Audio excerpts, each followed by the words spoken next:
Iran के परमाणु ठिकाने वाले शहर पर इजराइल का हमला। इजराइल ने ईरानी हमले के 6 दिन बाद शुक्रवार सुबह करीब 6 बजे जवाबी कार्रवाई की। एबीसी न्यूज के मुताबिक इजराइल ने ईरान के परमाणु ठिकाने वाले शहर इस्फहान को निशाना बनाया। टाइम्स ऑफ इजराइल ने कहा कि हमला ईरान के एयरबेस पर हुआ। इसके अलावा ईरान और सीरिया में भी एयर स्ट्राइक की गई है। ईरान के कब्जे वाले जहाज के साथ लौटी महिला क्रू। ईरान में ओमान की खाड़ी से जब्त किए गए शिप से छोड़ी गई महिला भारतीय डेक्केडन एंटेसा जोसेफ को भारत लौट आई है। गुरुवार को एंटेसा जोसेफ केरल के कोचीन एयरपोर्ट उतरी। उनका यहाँ रीजनल पासपोर्ट अधिकारी ने स्वागत किया। मोदी बोले, आतंक का सप्लायर पड़ोसी आटे को तरस रहा। प्रधानमंत्री नरेंद्र मोदी एमपी के दमोह में चुनावी सभा करें। उन्होंने कहा कि ये चुनाव देश का चुनाव है, देश को दुनिया की शक्ति बनाने का चुनाव है। पीएम मोदी ने कहा कि जब दुनिया में युद्ध का माहौल हो तो ऐसे में भारत में युद्ध स्तर पर काम करने वाली सरकार की बहुत जरूरत है और ये काम सिर्फ पूर्ण बहुमत वाली भाजपा सरकार कर सकती है।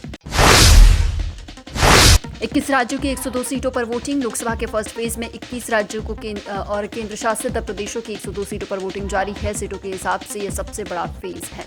वोटिंग शाम 6 बजे तक चलेगी। पीएम मोदी ने सभी से वोट डालने की अपील की। उन्होंने हिंदी, तमिल, मराठी समेत 5 भाषाओं में ट्वीट किया। कांग्रेस प्रत्याशी अरुण श्रीवास्तव ने भरा नामांकन। भोपाल लोकसभा सीट से कांग्रेस प्रत्याशी अरुण श्रीवास्तव ने आज एक बार फिर से नामांकन जमा किया। इससे पहले सुबह उन्होंने कर्फ्यू वाली माता मंदिर में पूजन किया।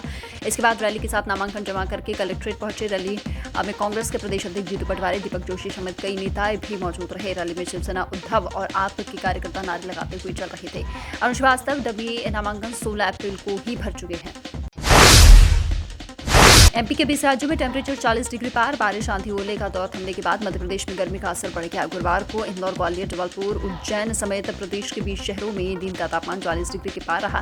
मौसम विभाग ने अगले 2 दिन यानी 19 और 20 अप्रैल को गर्मी का असर रहने का अनुमान जताया। 21 अप्रैल से अगले 6 दिन के लिए आंधी बारिश का दौर फिर से शुरू हो सकता है।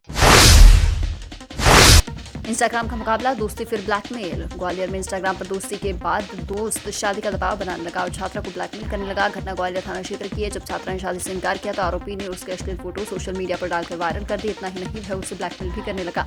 घटना की शिकायत पीड़िता द्वारा पुलिस कंट्रोल रूम में दी गई। पुलिस के आला अधिकारियों से शिकायत की गई। पुलिस अधिकारियों ने उसकी मदद और आरोपियों को गिरफ्तार करने का आश्वासन दिया। साथ ही अधिकारियों से संबंधित थाना प्रभारी इस मामले की जल्द से जल्द जांच कर कार्रवाई करने के आदेश दिए हैं।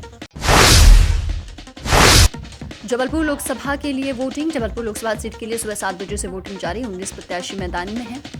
आर्य कन्याशाला और लाला लाजपत राय वार्ड में ईवीएम में खराबी की वजह से सुबह 10 से 15 मिनट तक मतदान प्रभावित रहा। मतदान केंद्र 173 के अंदर का फोटो व्हाट्सएप ग्रुप पर शेयर करने का पीठासीन अधिकारी रतन कुमार को निलंबित कर दिया गया है। शिवराज बोले, राहुल वायनाड गए, हम नहीं लड़ेंगे मरेंगे।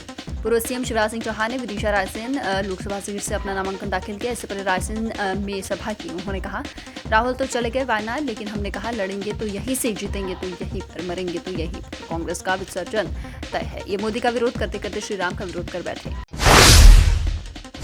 रायसेन में 2 बाइक भिड़ी, 3 जिंदा जले। रायसेन में शुक्रवार तड़के 2 बाइक में जोरदार भिड़ंत हो गई। आग लगने से बाइक सवार 3 युवक जिंदा जल गए। एक को गंभीर हालत में बरेली सिविल अस्पताल में भर्ती कराया गया। हादसा गैरतगंज गाडरवारा के करमोदी के पास हुआ।